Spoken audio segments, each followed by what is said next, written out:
ఇదే కదా నీ కథ ముగింపులేనిదై సదా సాగదా.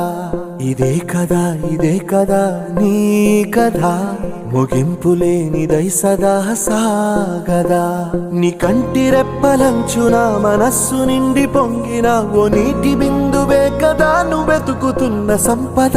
ఒక్కొక్క జ్ఞాపకానికి 100 ఏళ్ల ఆయువుందిగా, ఇంకెన్ని ముందు వేచనో అవన్నీ వెతుకు.